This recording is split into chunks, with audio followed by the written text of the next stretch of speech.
So we looked at transformations so far, one transformation at a time. So when performing multiple transformation to a given parent function, does the order matter? It absolutely does. If there are multiple vertical transformations or multiple horizontal transformations, because the order of operations matter in math, we have to preserve the order of operations as we apply the action of transforming the x and the y values.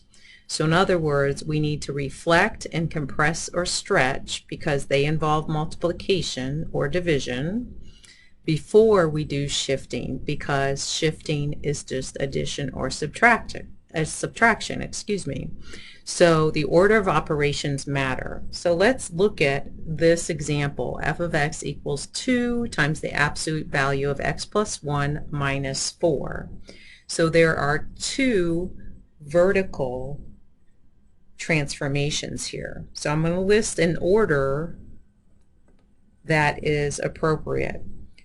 So we would have to do the vertical stretch by a factor of 2 first.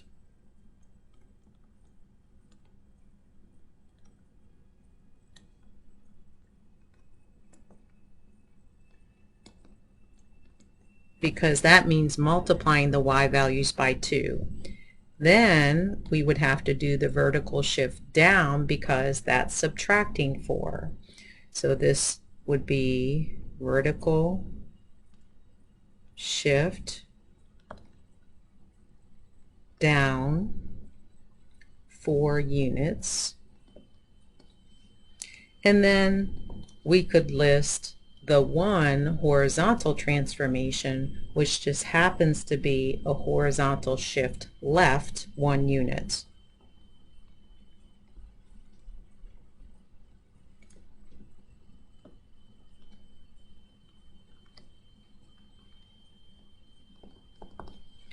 So this is one way to write the transformations in a correct order.